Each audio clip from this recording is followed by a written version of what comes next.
नमस्कार साथियों, आज हम पढ़ने वाले हैं प्रीपोजिशन।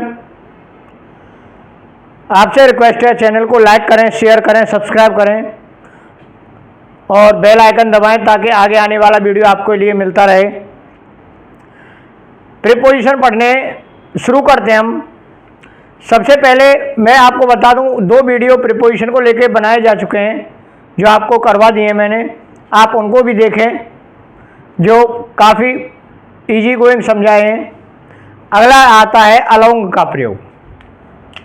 देखिए, अलोंग का प्रयोग इस तरह से होता है, मान के चलिए ये रोड है या कोई दीवार है, अब इसके बगल बगल कोई दूसरी चीज है,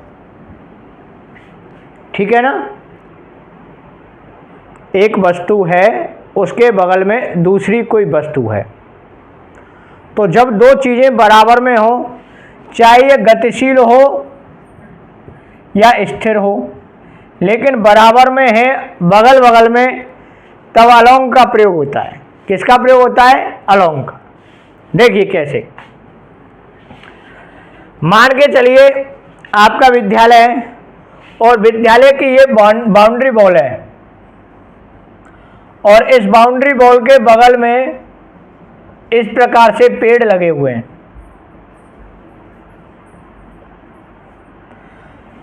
तो किनारे किनारे के अर्थ में या सहारे सहारे या बगल बगल में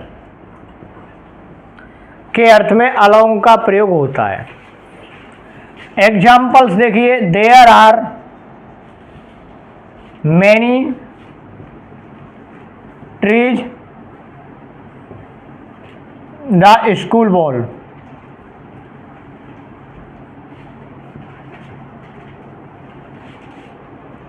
स्कूल की दीवार के बगल बगल कितने बहुत सारे पेड़ हैं, अलोंग। इसके अलावा अगर आप कहें कि इसमें तो कोई दूसरा प्रीपोजिशन भी आ सकता है, दीवार के सहारे की बात कर रहा है तो कोई दूसरा प्रीपोजिशन आप विद लगाएं, इन लगाएं, है ना, बाय लगाएं। ये किनारे किनारे की बात कर रहा है। ओके, नेक्स्ट, इसलिए यहां पर अलोंग का प्रयोग होगा। अगला आता है example, a boy was running the car. अब कार के सहारे दौड़ रहा है, कार के बगल बगल दौड़ रहा है या रोड के बगल बगल दौड़ रहा है। ओके, देयर आर, और एग्जाम्पल्स देखिए, there are many trees road. बहुत से पेड़ हैं, रोड के कहां पर है? अलोंग, किनारे। नेक्स्ट आता है साथियों विद का प्रयोग। विद का प्रयोग कहाँ होता है? विद का प्रयोग होता है साथ होने में या संगति के अर्थ में, साथ या संगति के अर्थ में। कैसे? देखिए, आप किसी के साथ कहीं जाते हो या आपके साथ कोई कहीं जाता है या आप किसी के साथ में बैठे हुए हो, तो ऐसी कंडीशन जब होती है, I go to school with my elder brother. मैं स्कूल जाता हूं किसके साथ? बड़े भाई के साथ। जब साथ का अर्थ आएगा तब आपको, या संगति का अर्थ आएगा, विद का अर्थ होता है साथ में या साथ साथ। ओके, तो क्या लगाएंगे? विद लगाएंगे। नेक्स्ट एग्जाम्पल,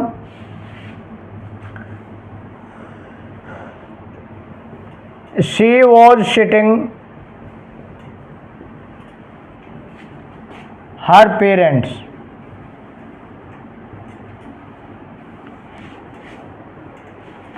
वो बैठी हुई है कहाँ, अपने पेरेंट्स के साथ में, इन द कार, कार में, विद, क्या आएगा, विद, वो अपने पेरेंट्स के साथ कार में बैठी हुई है, साथ के अर्थ में विद का प्रयोग होता है।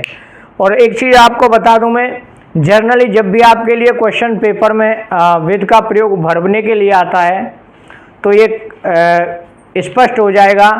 आप अगर थोड़ा सा उसके अर्थ की तरफ जाएंगे तो इसमें कौन सा प्रीपोजिशन आएगा, सेंटेंस ही बता देता है कि कौन सा प्रीपोजिशन आएगा। नेक्स्ट आता है साथियों करण से के अर्थ में। करण का मतलब है साधन, मतलब उपकरण।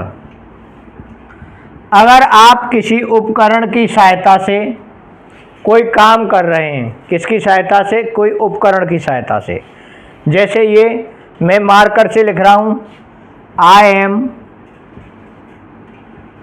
Writing with marker.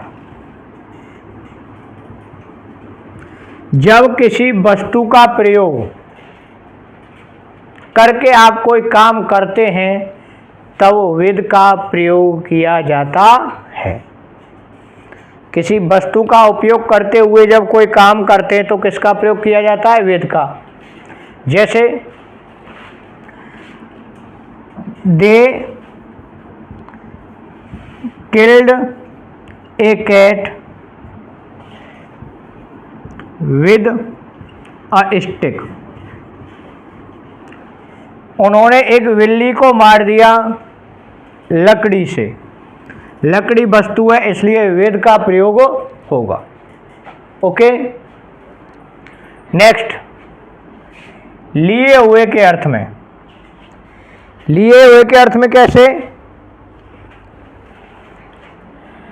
कोई व्यक्ति है वो किसी चीज को पकड़े हुए हैं या किसी चीज के साथ में आ रहा है तो विद का प्रयोग होता है। I saw a women a pot on her head. I saw a women a pot on her head. मैंने एक महिला देखी, उसके सिर पर क्या था, मटका था। तो सिर पर मटका था, इसका मतलब वो मटका साथ लेकर के आ रही थी। ऐसी कंडीशन में आप विद का प्रयोग करेंगे। किसका प्रयोग करेंगे, विद का प्रयोग।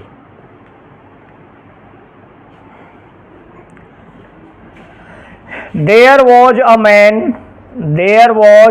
Man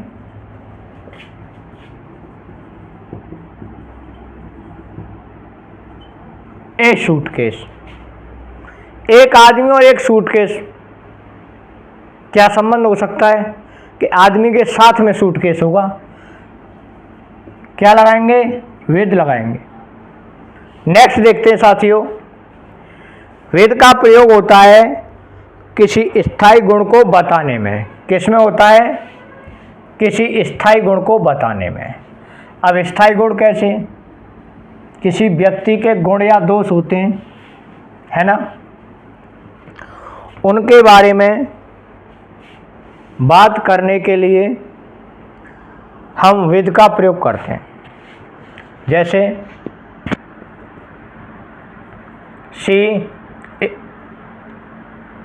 she is the girl with blue eyes.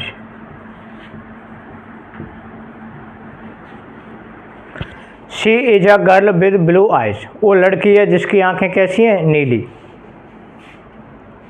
इसी प्रकार से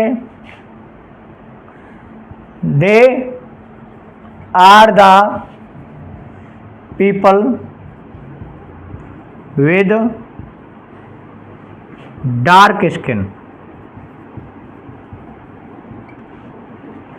वे लोग हैं जिनकी त्वचा सांवली है, काली है।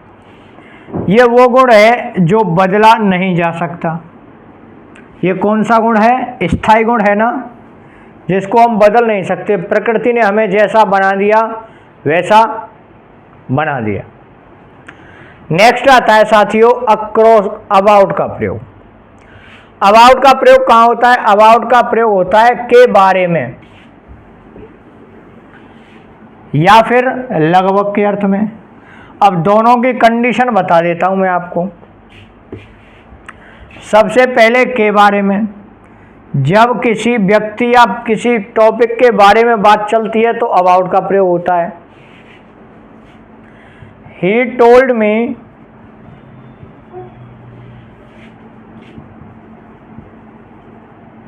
मैटर,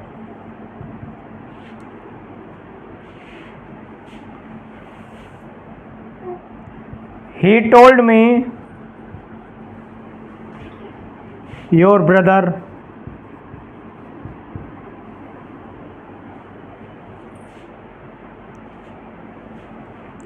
उसने मुझे बताया मैटर, तो मैटर के बारे में बताया। ऐसी कंडीशन में अबाउट लगाएंगे।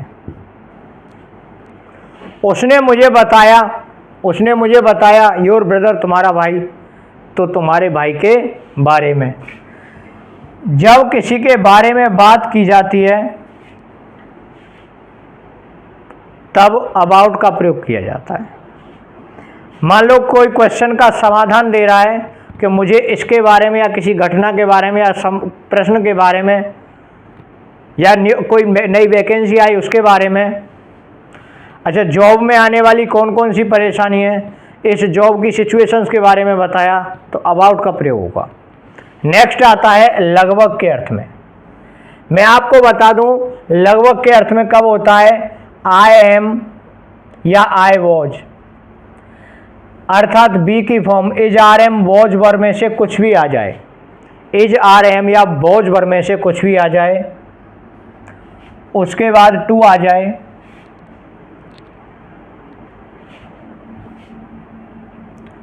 खाली जगह के बाद टू आ जाए और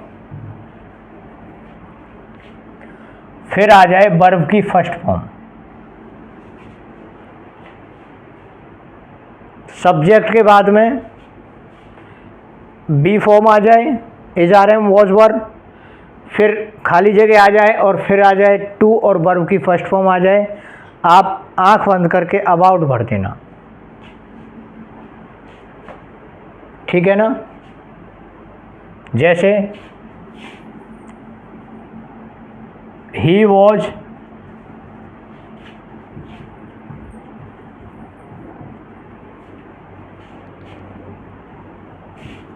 अनु was या अनु इज,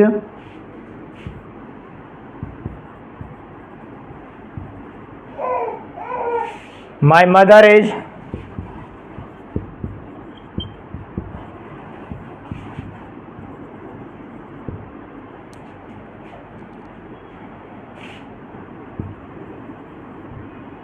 सेंटेंस कितना भी बड़ा हो, इज आर एम और वॉज वर के तुरंत बाद टू आने पर, बीच में रिक्त स्थान होने पर अबाउट लगाते हैं। क्या लगाते हैं? About.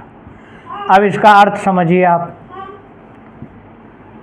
He was about to weep, वो रोने वाली थी या वो लगभग रोने वाली है, ठीक है। वो लगभग रोने को है, हम ऐसे कह सकते हैं इसको। तो इसका प्रयोग लगभग या कोई काम होने वाला हो,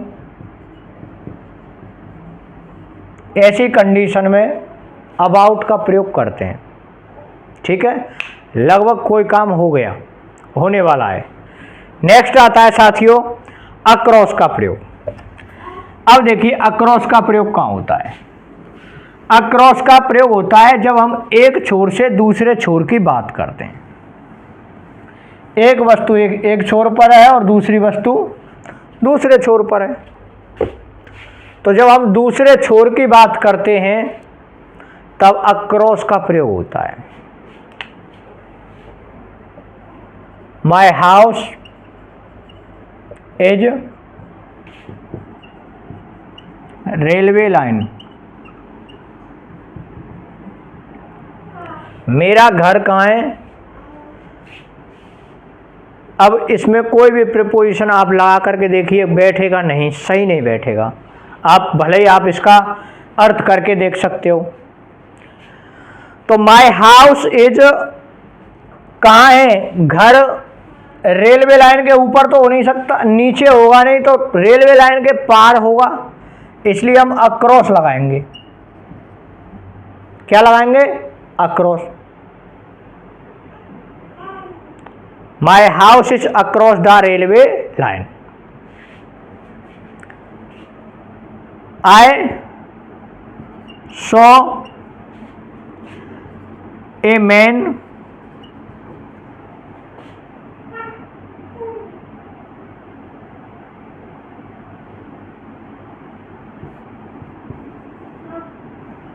across the river.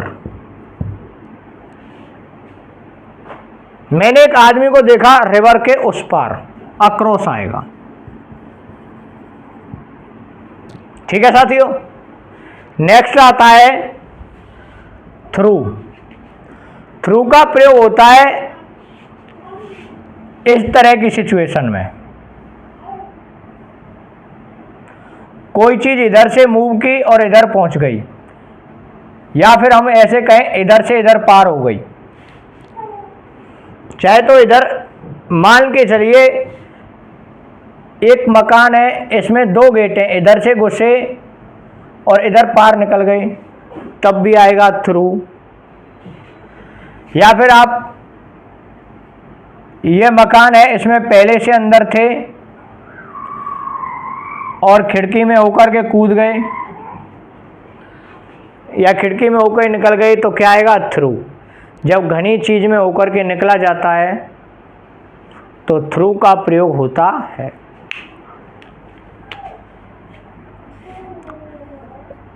अलोइन rain through the forest.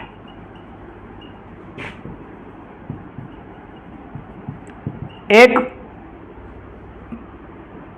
शेर जंगल में होकर के भाग गया।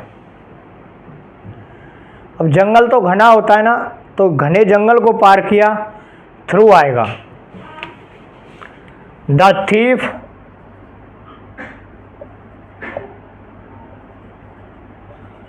Came through the window. एक चोर आया विंडो से होकर के।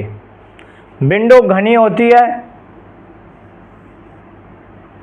एरिया कम होता है, इसलिए इसमें क्या आएगा, थ्रू। नेक्स्ट देखते हैं साथियों। अगला प्रयोग आता है ओवर का और अंडर का। इन दोनों की सिचुएशन आपको मैं समझाता हूं क्या रहती है। डायग्राम के माध्यम से इसको समझने का प्रयास करेंगे दोनों को। देखिए, पद और रैंक की बात है। पद या रैंक, एक व्यक्ति अधिकारी है और दूसरा उसका अधीनस्थ कर्मचारी है, अर्थात अधिकारी के नीचे जो काम करने वाले हैं, अधीनस्थ कर्मचारी। इस कर्मचारी के जब ये बंदा ऊपर है तो आएगा ओवर। ठीक है, कर्मचारी के ऊपर कौन है, अधिकारी, ओवर का प्रयोग हुआ। अधिकारी के नीचे कौन कर रहा है काम, अन्य कर्मचारी, तो अन्य सब कर्मचारियों के लिए अंडर आएगा। जर्नली आपने बात करते हुए सुना होगा कि उसके अंडर में 10 लोग काम करते हैं, है ना। There are 10 people working under my son. मेरे बेटे के नीचे 10 आदमी काम करते हैं। तो क्या गया, he is a chairman, he is a chairman.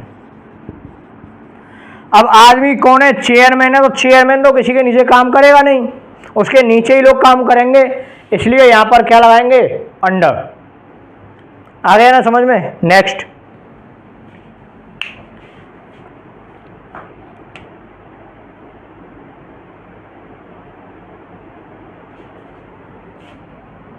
He works 10 people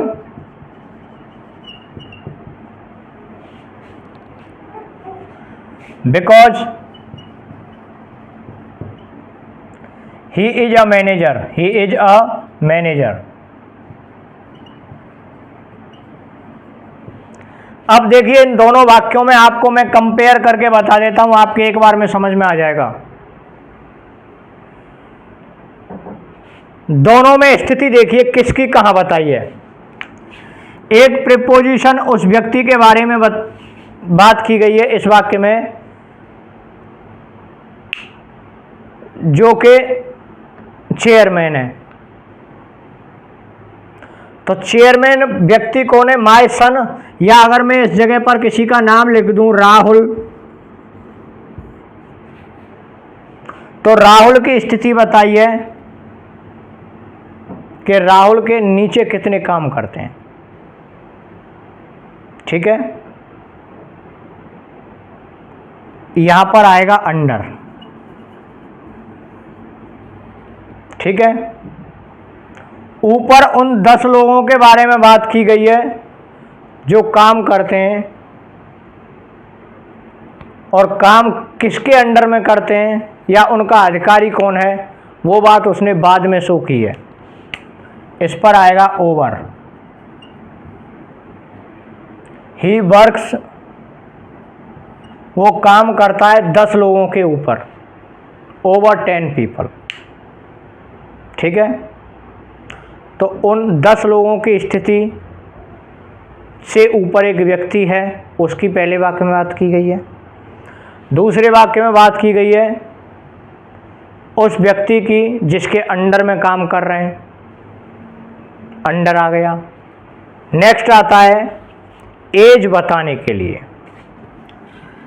आप विभिन्न भर्तियों के लिए फॉर्म अप्लाई करते हो, अनेक प्रकार की वैकेंसीज आती हैं जिसमें आप फॉर्म अप्लाई करते हो। अगर आप एज वाइज उस वैकेंसी के लिए एलिजिबल हो तब तो कोई दिक्कत नहीं है। अगर आप किसी काम को करने के लिए एज के हिसाब से एलिजिबल नहीं होते, अगर आपकी एज ज़्यादा हो गई है तो आप कहते हो I can't apply for this post because I am age now.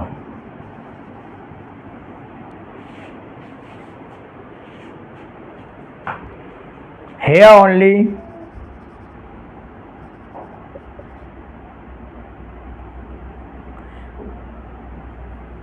पहले इस वाक्य को समझिए आप।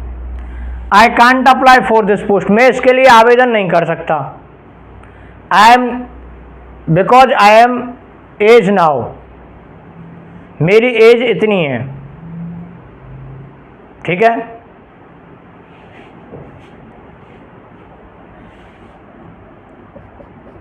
I am 42 now।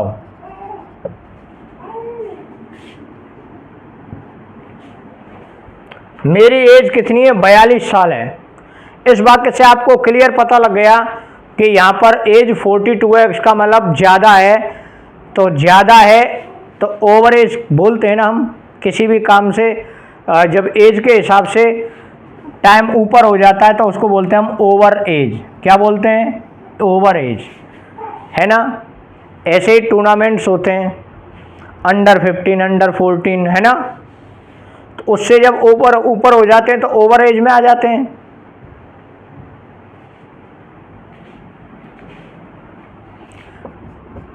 I can't play in this tournament, play in this tournament.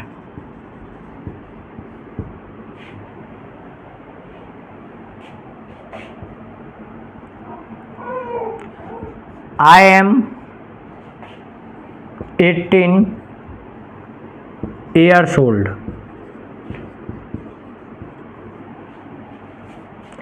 This is a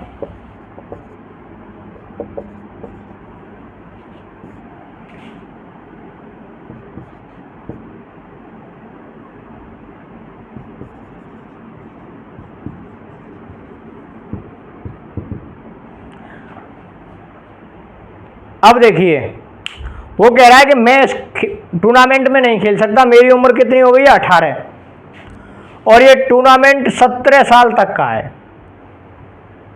this is a under 17 tournament.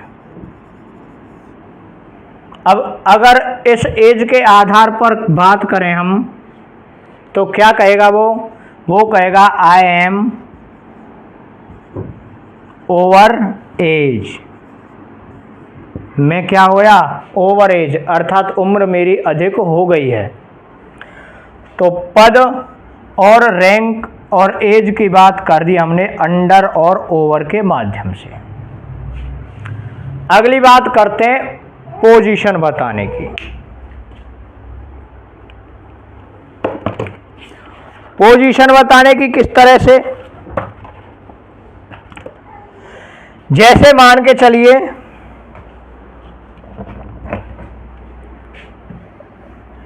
आप कमरे में बैठे हुए हो। आप कहाँ बैठे हुए हो? कमरे में।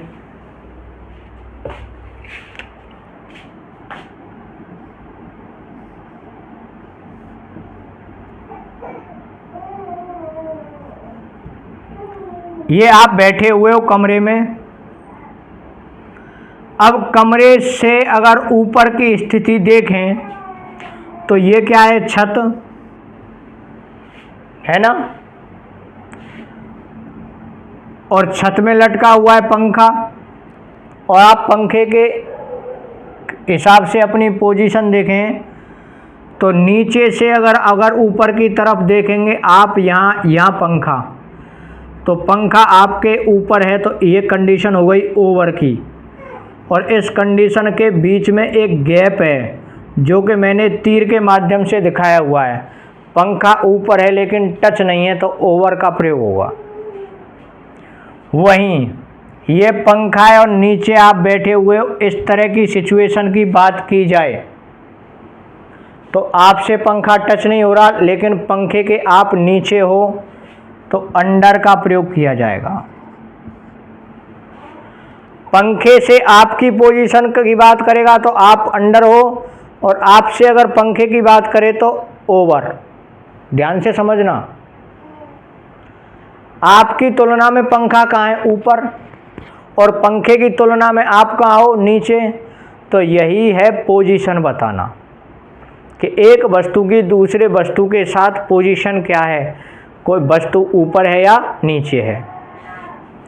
There was a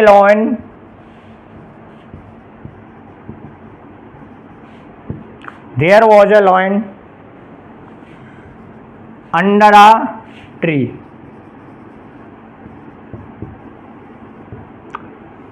लॉयन पेड़ के नीचे बैठा हुआ है लेकिन पेड़ से टच नहीं है, नीचे है, इसलिए अंडर आया। The capsular was sleeping under the tree, same situation है। I am sitting under the roof या under the fan. I am sitting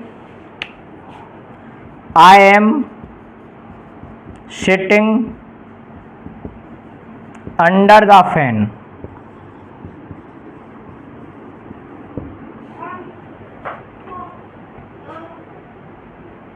okay,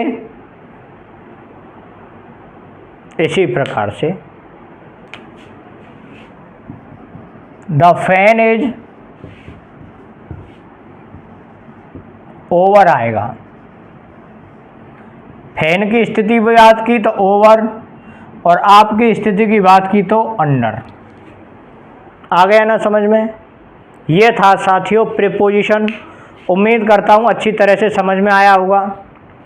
video अच्छा लगा हो तो चैनल को लाइक शेयर सब्सक्राइब करें, बेल आइकन दबाएं, आगे आने वाली वीडियो का नोटिफिकेशन आपको मिलता रहे। यहाँ तक पूरा होने के बाद 1 या 2 टॉपिक और हैं आपके, जिनको मैं अभी पूरा करवाने वाला हूँ। इसके बाद इसका रिवीजन शुरू करेंगे हम। Thank you. जय हिंद, जय भारत।